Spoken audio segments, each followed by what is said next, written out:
Well, hello everybody, my name is Sierra. I am the docent for this next section. This is all about the justice system.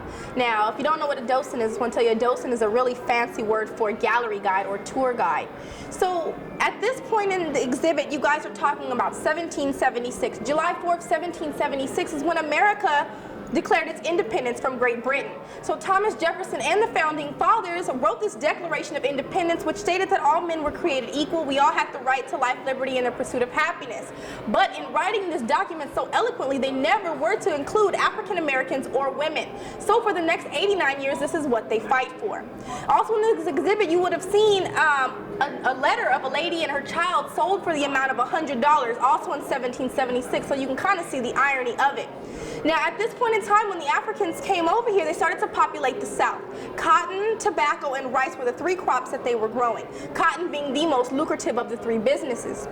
Now, they started to populate so much in the South that they had to gain more political power to keep everything going. So what they did was they came up with the 3/5 compromise. The 3/5 compromise stated that blacks were in fact 3/5 of a person, and this is so that they could gain more political power in the South, as well as entice the South to join the Union, which was the North and the South all coming together. Now, there was also a very famous white abolitionist lady. Her name is Harriet Beecher Stowe. She created the book Uncle Tom's Cabin, which was very, very famous and also very controversial at the same time. So if you guys have ever heard of the word Uncle Tom's Cabin, where it came from, or you're such a sellout or you're Uncle Tom, it was because of this book. Also, we talk a little bit about Frederick Douglass. Now, Frederick Douglass was the father of the civil rights movement. Now, he was born in 1818 in Maryland. There he started to educate himself during a time where blacks could not be educated. In fact, if they were found teaching others or reading, they could be punished and or killed. So Frederick Douglass decides to escape successfully at the age of 20, where he then furthered his education. He became the greatest orator, debater, writer, speaker, and educator. He also published the most famous anti-slavery newspaper of all time. It was called the North Star. Frederick Douglass was also the first black man to be invited to the White House at the time, who was the president was Abraham Lincoln. Now, they always want to polish up Abraham Lincoln to make him really, really shiny, but he didn't shine that bright. Abraham Lincoln's only purpose was to join the North and the South, all part of one union, and he said that he would do that by any means necessary. So when he actually wrote the Emancipation Proclamation, it served more or less as a threat to let the South know that he will free the slaves. But that's not true. You guys, Abraham Lincoln did not free the slaves. He freed a few thousand slaves to help fight in the Civil War.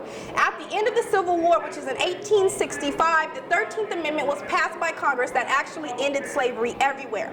And speaking of 1865, those of you who do not celebrate the 4th of July may celebrate a holiday called Juneteenth. On June 19th of 1865 is when the African Americans found out that they were freed. So this is an additional holiday that I wanted you guys to know about. Also, if you wonder why you party so hard on New Year's, is because the slave owners also said in the new year you guys would be free, talking to the slaves, and that's why they partied really hard for New Year. So just to give you guys a little information. After the amendment was passed, following the 13th Amendment was the 14th Amendment. No longer were we 3/5 of a slave, we were now a full citizen. Now also, the 15th Amendment stated that the black men were able to vote, but they kind of made it a little difficult for them to vote. They came out with this grandfather clause saying that if your grandfather voted, you would be able to vote.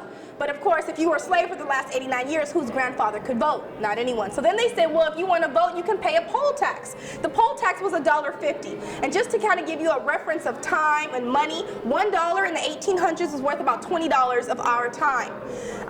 So then, just to let you guys know, I just found this out a little while ago, but as African American people and as women, we do not have the right to vote.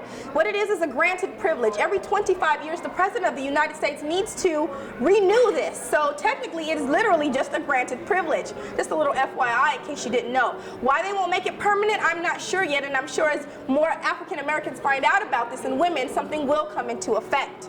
And then just to kind of go back to Frederick Douglass, he did have to purchase his freedom. And of course, your freedom was also taxed. So as you keep going through the exhibit, you would have seen his receipt of sale, which it cost him $711.66 for his freedom. So it kind of tells you how needed he really, really was. So I just really wanted to highlight the room for you and give you a little bit more, information. So I'm really glad you guys got a chance to stop by, and I want to thank you guys for coming. Thank you.